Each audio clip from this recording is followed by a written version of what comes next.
Sekarang kita lanjutkan kitab fikih, kitab Al-Jawahirun Naqiyah fi Fiqh Sadati Syafi'iyah. Sampailah kita kemarin kepada syarat sah. Terakhir kita kemarin bahas tentang syarat wajib sholat. Siapa mereka orang-orang yang wajib untuk melaksanakan sholat? Itu mereka ada 6 orang. Yang pertama muslim, yang kedua orang tersebut sudah balik, yang ketiga orang tersebut berakal, yang keempat orang tersebut bersih daripada haid dan nifas, yang keempat dan yang kelima yang keempat ya. Terus yang kelima selamat panca indera, dan yang keenam adalah sampai kepadanya dakwah Nabi Muhammad SAW. Kalau nggak ada salah satu daripada syarat yang tadi disebutkan, maka tidak wajib hukumnya bagi orang tersebut sholat. Sekarang pengarang ini kitab akan melanjutkan bahasannya kepada syarat sah sholat. Wa syurutu sihhatiha tsamaniyatun. Dan adapun syarat sah salat itu ada 8. Yang mana tidak sah kita melakukan salat kecuali dengan melakukan atau mengumpulkan perkara yang 8 yang ada di bab ini. Yang pertama taharah. Yang pertama orang yang salat tersebut harus suci di dalam badannya, pakaiannya, tempat sholatnya, daripada apa? Daripada hadas. Yang pertama harus suci daripada hadas.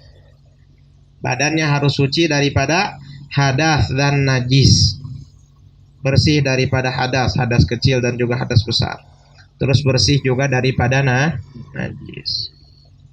Ya, bersih daripada najis di dalam pakaian, di dalam badan, di dalam tempat sholatnya.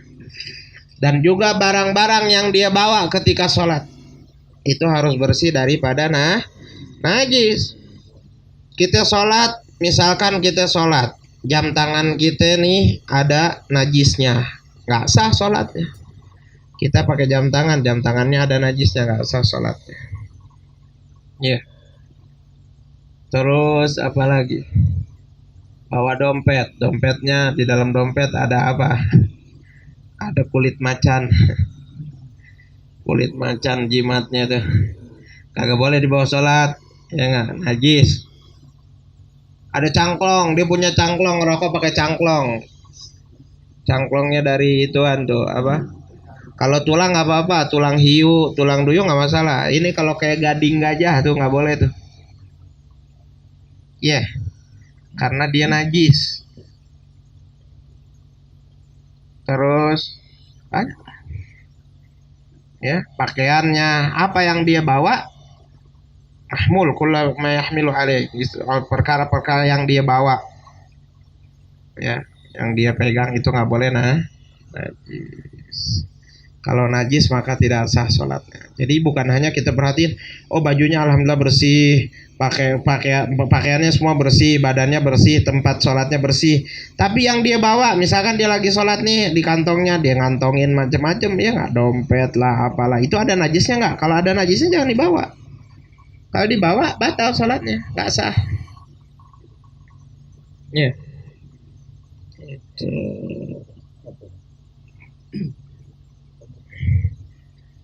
Nah itu syarat sah salat. Jadi yang pertama harus bersih, orang yang sholat tersebut harus bersih. Harus bersih daripada hadas kecil dan juga hadas besar. Ya, itu orang sholat harus punya wudu, harus sudah mandi hadas besar. Terus yang kedua harus bersih daripada najis di pakaiannya, di badannya, di tempat sholatnya, dan segala sesuatu yang dia bawa ketika melakukan sholat. Wasatrul aurah, dan yang selanjutnya syarat sah salat adalah menutup aurat. Engdal gudroh, ketika dia mampu ada tutup aurat, dia wajib menutup aurat. Tapi kalau misalkan dia sholat nggak ada tutup aurat, nggak punya baju, nggak ada buat nutupin aurat, dia nggak ada sama sekali, gimana? Ya udah, dia sholat seperti apa adanya udah. Ya. Dan penutup aurat yang dikategorikan penutup aurat ketika kita melaksanakan sholat atau di luar sholat juga, yang dimaksud dengan penutup aurat itu adalah perkara yang dapat menutupi warna kulit orang yang sholat atau orang yang pakai pakaian tersebut. Kadang banyak orang nih di hari Jumat dia pikirkan sunnah pakai putih-putih, ya nggak? Kainnya putih, tipis, dia nggak pakai daleman sholat, pahanya kelihatan kemana-mana, celana dalamnya kelihatan, nerawang, nggak sah sholatnya. Atau banyak juga perempuan dia pakai mukenanya putih-putih, ya kan? Tapi dalamnya kelihatan, rambutnya kelihatan dari luar, kulit tubuhnya kelihatan. Itu gimana hukumnya? Nggak sah, sama aja terbuka, transparan.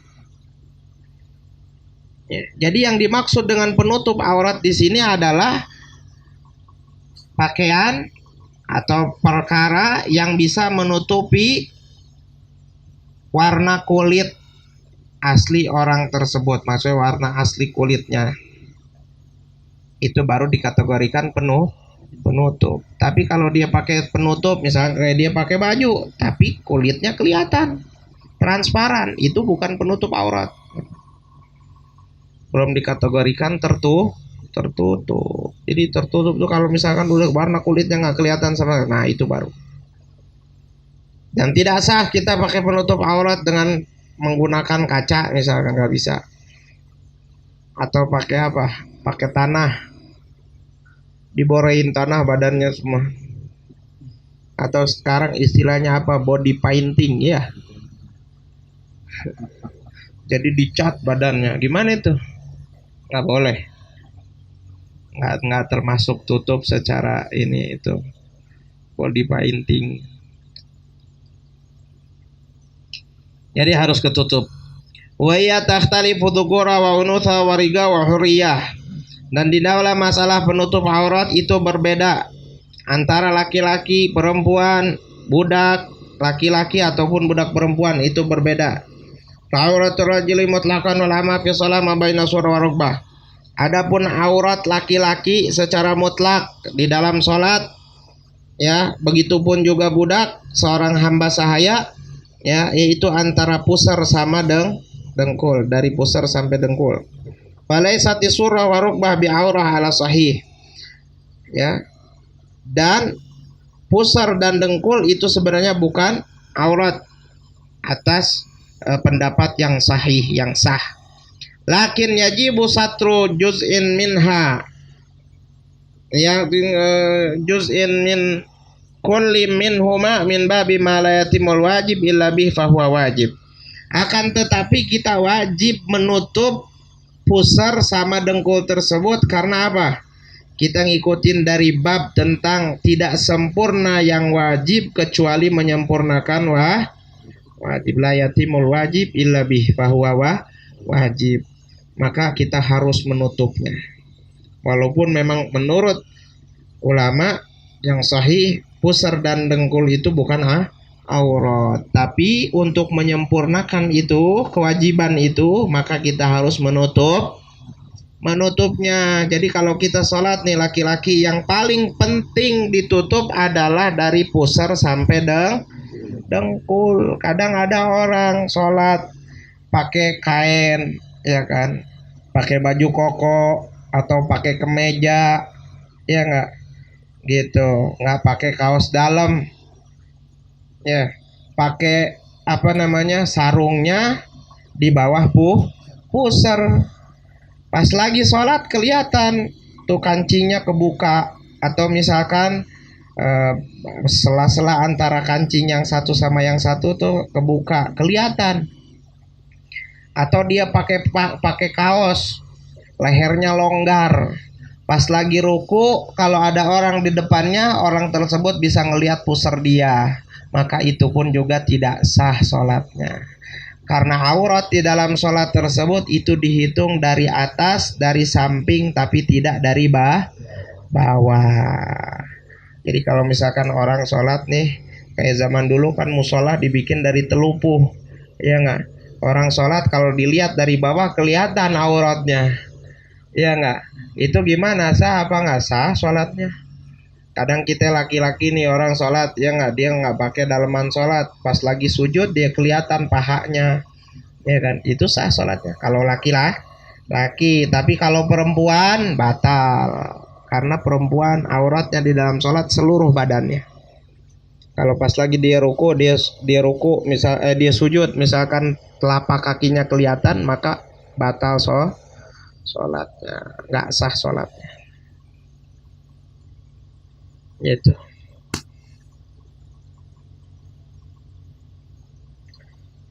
Waharatul hurra fi salat jami'u badani al wajh wa kafa wa fi kharij salat jami'u badani indar rijal mutlaqan wa ma baina surah wa rukbah indar rijalil maharim wa nisa mutlaqan. Ya, adapun aurat perempuan di dalam salat yaitu seluruh badannya kecuali wajah dan telapak tangannya. Telapak tangan sama punggung tangan, bukan telapak tangan doang. Ya. Wa ingdal adapun di luar sholat seluruh badannya di hadapan laki-laki yang bukan mahramnya.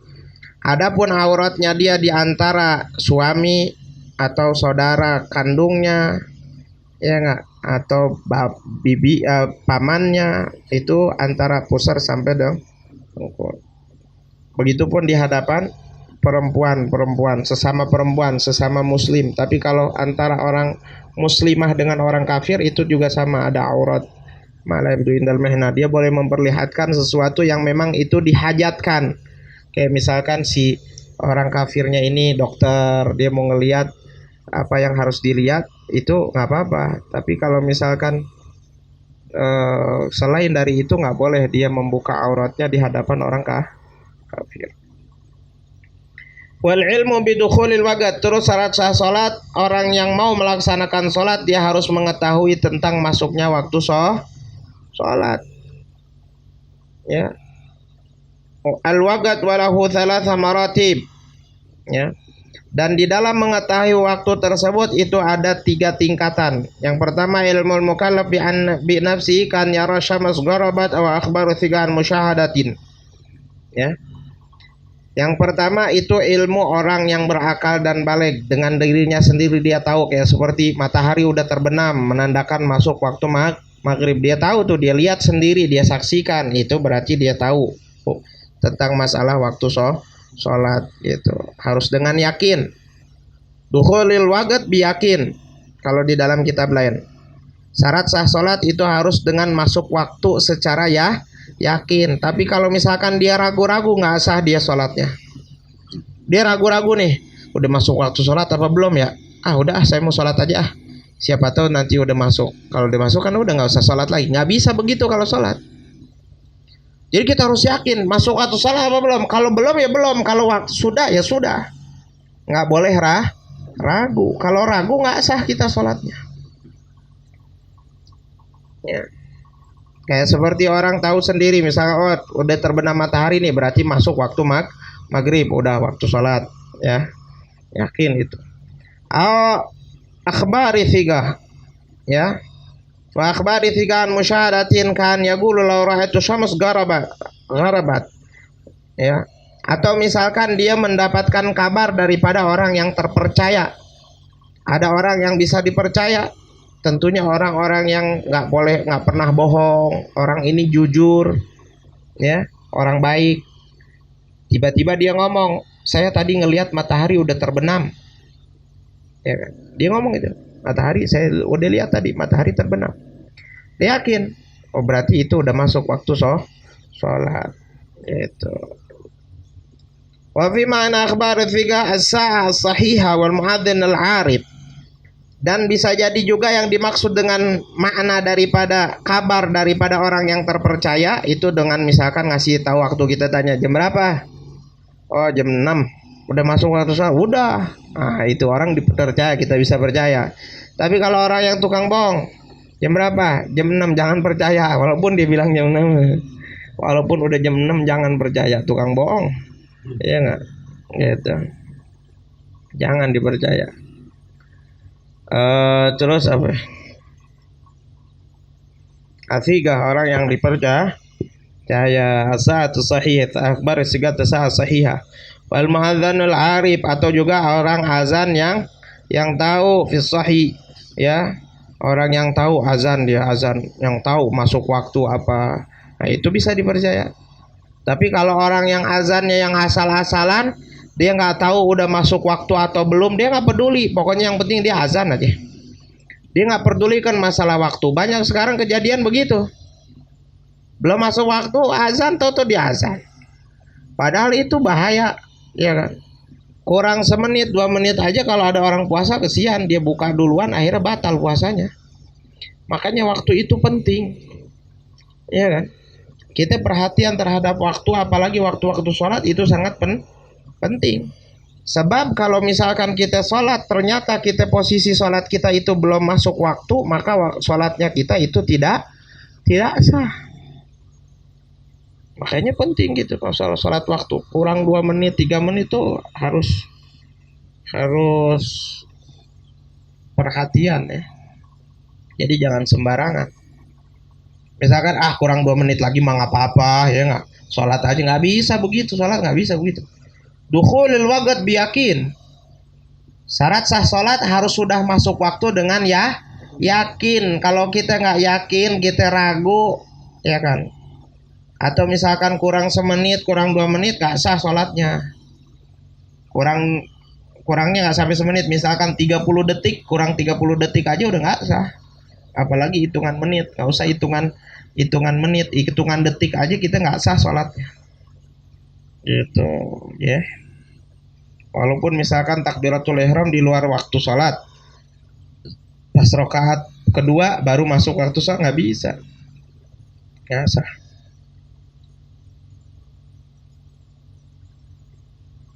Wal ijtihad ka yajtahida bi wirdin minal Qur'an oda supaya ta'amal fil qira'ah al asra fiha aula wa taqlidul mujtahid.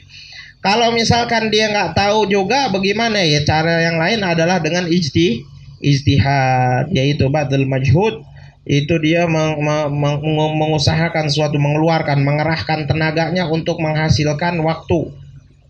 Kayak misalkan apa? Dia baca Quran.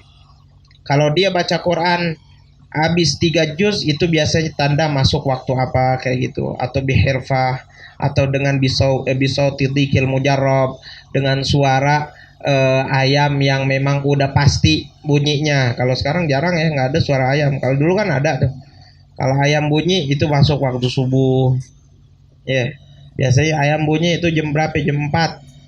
Itu dia nggak bakal berubah tuh. Biasanya dia bunyi setiap jam 4 dia pasti makanya dinamakan sautil tikil mujarrab, ya, suara ayam jantan yang memang sudah teruji, suaranya pasti dia bunyi di situ, nggak bakal berubah. Atau misalkan dengan hirfah, dengan kerjaan, dia bisa menentukan waktu sholat itu dengan kerjaannya, kayak tukang jahit misalkan.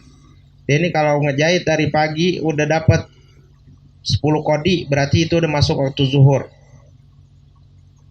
Udah selesai dia zuhur, sholat apa semua, istirahat, minum, makan, ya kan, sholat. Habis itu dia kerja lagi. Kalau misalkan dapat 1,5 kodi, berarti masuk waktu asar. Ini udah teruji, udah mahir dia begitu. Udah memang kebiasaannya dia ngerjain itu masuk waktu sholat tuh. Dari zuhur ke asar dia dapat 1,5 kodi. Nah dari asar biasanya dia dapat 1 kodi, itu masuk waktu setelah sholat asar, setelah istirahat sejenak apa semua, wirid, dia mulai kerja lagi, itu masuk waktu maghrib kayak gitu ya. Bisa dengan itu juga. Atau dia cari tahu, ijtihad gitu ya. Makanya kita sebelumnya udah dibahas tentang tanda-tanda masuknya waktu sholat yang 5 waktu. Masuk waktu subuh dengan terbitnya fajar, habisnya dengan terbitnya matahari, masuk waktu zuhur apabila matahari sudah tergelincir, ya. Terus masuk waktu asar kalau sudah bayangan asli lebih daripada kalau sudah bayangan lebih daripada aslinya, itu menandakan keluar waktu zuhur, masuk waktu asar. Habisnya waktu asar apabila mana terbenam matahari kayak gitu. Terus masuk waktu maghrib kalau sudah terbenam matahari berarti menandakan masuk waktu maghrib. Sampai kapan berakhir? Sampai terbenamnya mega merah. Ya, kalau terbenam mega merah udah nggak ada mega di warna merah di langit, maka itu menandakan masuk waktu Isya. Kapan berakhirnya waktu Isya? Kalau sudah terbit fajar. Kapan itu masuk waktu subuh? Kapan berakhirnya waktu subuh? Kalau sudah terbit matahari kayak gitu. Terus istiqbalul kiblah. Termasuk dari cara syah salat itu juga menghadap kiblat. Bisadar dengan dada. Itu bagi orang yang mampu berdiri atau duduk, maka menghadap kiblatnya itu dengan dadanya. Yakinan ma'al ghurab, secara yakin ketika kita dekat sama Ka'bah. Ini depan kita Ka'bah persis. Maka kita harus menghadap ke Ka'bah dengan dada kita tersebut secara yakin. Au dhannan ma'al bu'ud, atau dengan sangkaan karena kita jauh dari Ka'bah, kayak seperti sekarang. Kita yakin bahwa Ka'bah itu posisinya menghadap kiblat ke sana. Agak miring sedikit ke kanan, ya kan? Dan kalau kita ukur pakai apa tuh namanya? Kompas, itu seperti itu. Karena di kita kalau nggak salah 75 derajat. Di Indonesia nih, kalau ngukur kiblat itu kalau nggak salah 75 derajat. Jadi kalau kita lihat di kompas tuh 75 itu kiblat kita tuh. Ya. Itu. Jadi kalau kita naruh kompas nih, kita lihat. Ini posisi kompasnya berapa? Kalau nanti dia jarumnya di 75, berarti itu benar tuh arah Ka'bah, arah kiblat kita tuh ke situ. Ya, masa 75.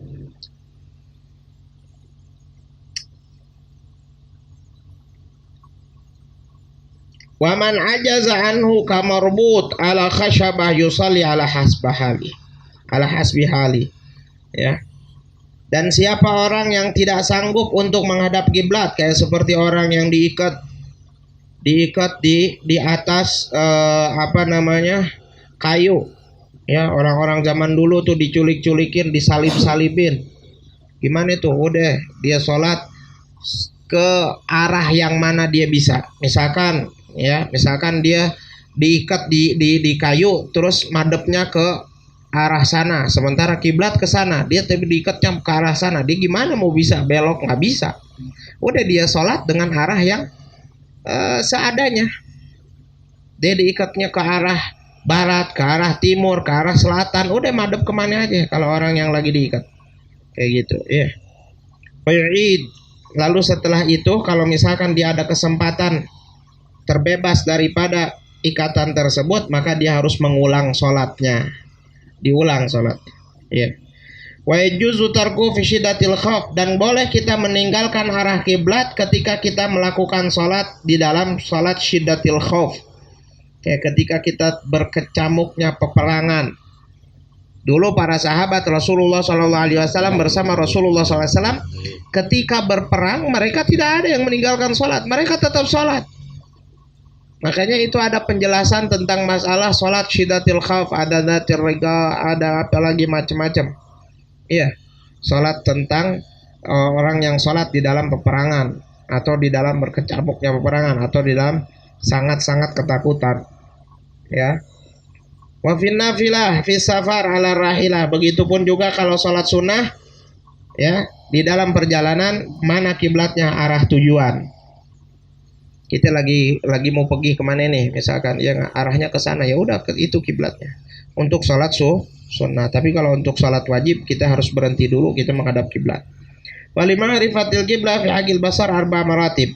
Adapun untuk mengetahui kiblah bagi orang yang bisa melihat, itu ada 4 tingkatan. Yang pertama ala ilm bin nafas. Yang pertama dia pengetahuan sendiri. Dia bisa tahu gimana arah kiblat ya dengan ilmu-ilmu yang telah dia dapatkan untuk mengetahui arah kiblat, ya itu dia kayak pakai kompas, atau misalkan dia ngelihat masjid-masjid, dia punya apa tuh namanya mihrab menghadap kemana, itu dia bisa lihat dengan itu juga. Ya, wa ikhbar thiqal basir an ilm, atau juga kabar daripada orang yang melihat, yang itu dia kabarnya tersebut disebabkan daripada kita nanya sama ulama, kayak kita nih tahu kiblat, kayak masjid ini kiblatnya kok ke sana dari mana? Itu pasti ditanya sama ulama-ulama dulu. Bukan sembarangan, bukan orang yang bangun atau siapa yang wakafin untuk kiblatnya ke sini aja. Enggak. Itu berdasarkan ilmu pengetahuan, berdasarkan pertanyaan yang ditanyakan kepada orang-orang yang ahli. Wal ijtihad inda faqdi thiqah. Terus kalau misalkan nggak ada orang yang dipercaya, maka dia melakukan ijtihad. Wa taglilul mujtahid thiqah. Terus yang keempat, dia mengikuti orang yang ijtihad yang dapat dipercaya. Al-arif bi'adilatil qiblah, orang-orang yang benar-benar tahu tentang tanda atau petunjuk-petunjuk yang menunjukkan arah kiblat. Wa fi haqqil a'ma salasatun wa hiya ma taqaddam fil basir siwal ijtihad fa innahu laisa min ahli, ya. Adapun masalah arah kiblat bagi orang yang tidak bisa melihat, maka itu ada 3 tingkatan. Yang pertama maratibul ilmi nafas. Misalkan dia tahu, dia bisa walaupun dia matanya nggak ngelihat, tapi dia bisa tahu, bisa merasakan mana arah kiblat. Ya, itu bisa. Atau juga dengan kabar daripada orang yang bisa melihat, yang bisa dipercaya. Terus dia mengikuti orang yang ijtihad. Ada orang misalkan maaf orang nggak ngelihat nih, buta, ya kan, dikasih tahu sama orang yang di sampingnya, nih kamu kiblatnya agak ke kanan dikit, gitu. Atau diarahkan sama temennya atau sama gurunya atau sama siapa orang yang bisa mengarahkan kiblat, diarahkan kayak gitu, ya. Wa ma'rufah kaifiyati abayyamiza faraidha min sunani wal madar ala alla ya'taqid bi fardin sunnah. Terus termasuk daripada syarat sah salat, orang yang melakukan salat dia harus tahu bagaimana tata cara salat. Maksudnya apa? Dia harus bisa membedakan antara mana yang wajib dan mana yang sunnah. Di dalam salat ini ada perkara yang diwajibkan, ada yang disunahkan. Itu yang wajib adalah rukun, yang dinamakan arkanus shalah, rukun-rukun salat, kayak seperti niat, takbiratul ihram, niat, baca Fatihah, berdiri bagi orang yang mampu, terus apa? Ruku, sujud, duduk di antara 2 sujud, tahiyat, terus tumakninah di dalam gerakan-gerakan, itu hukumnya wajib di dalam sholat. Kalau dia menganggap bahwa Fatihah itu sunnah, sementara baca doa iftitah itu adalah wajib, maka tidak sah sholatnya, karena dia menganggap yang wajib sunnah, yang sunnah wajib. Tapi kalau dia meyakini bahwa di dalam sholat ini ada yang wajib, ada yang sunnah, tapi dia nggak sebutin, dia nggak yakini mana yang wajib, mana yang sunnah, yang jelas ada yang wajib dan juga ada yang sunnah, dia nggak tahu. Atau yang sunnah dianggap wajib, yang wajib tetap wajib bagi dia dianggap wajib, yang sunnah dianggap wajib. Kayak dulu kita belum tahu, kita pikir baca doa iftitah itu wajib, terus kita baca tasbih subhanarabbiyal a'la wa bihamdi subhanarabbiyal, kita pikir wajib. Ya, gimana hukumnya? Sah. Tapi kalau kita menganggap bahwa yang wajib itu sunnah, nah itu baru tidak sah. Kita beranggapan baca Fatihah sunnah di dalam sholat, itu batal sholat, nggak sah. Terus yang terakhir at-tamyiz. At-tamyiz itu apa? Orang yang sudah mandiri. Fala tasihu salatu shabi ghairul mumayyiz, maka tidak sah salatnya anak kecil yang belum mandiri, yang belum ngerti apa-apa. Anak kecil salat tapi dia nggak ngerti, nggak sah, ya. Wa ada mutatwilu rukun qasir. Terus termasuk syarat sah juga di dalam salat, kita tidak boleh memanjangkan rukun yang pendek. I'tidal tuh pendek, nggak boleh dipanjangin. Sami Allahu liman hamidah, dia baca i'tidal lama, Rabbana wa lakal hamdu lama, kecuali di rakaat terakhir, karena kita boleh membaca kunut.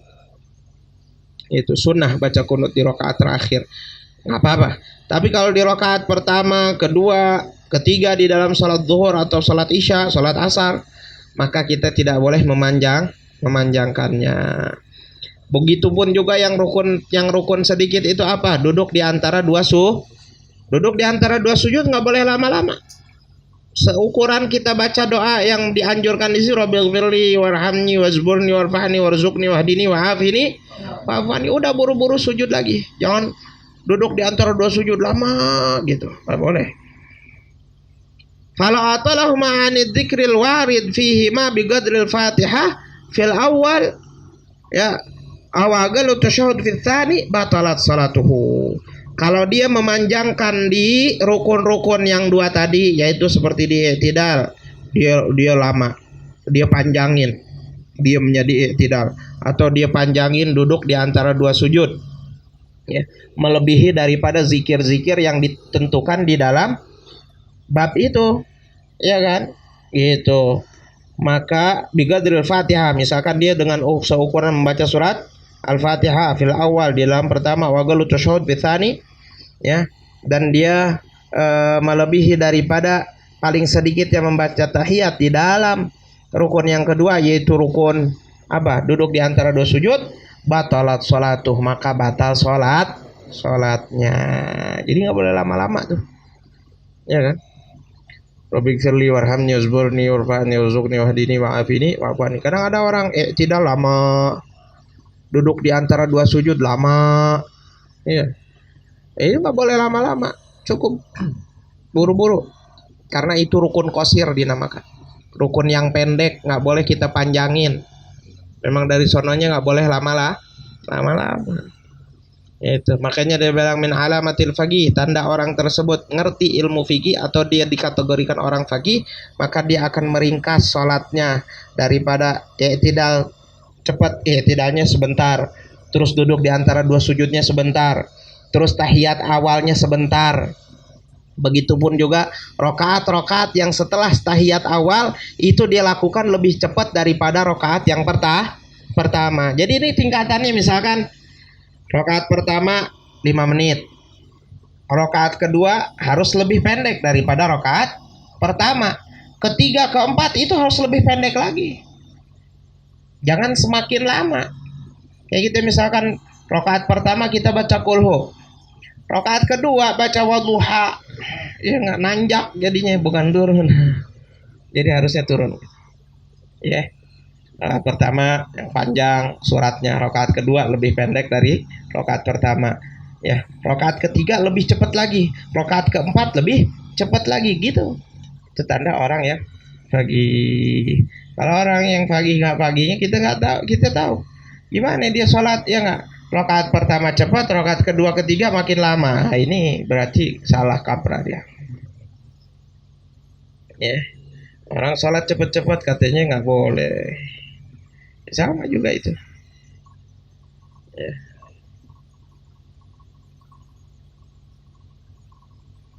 Wallahu a'lam bishawab. Nah, itulah syarat sah salat.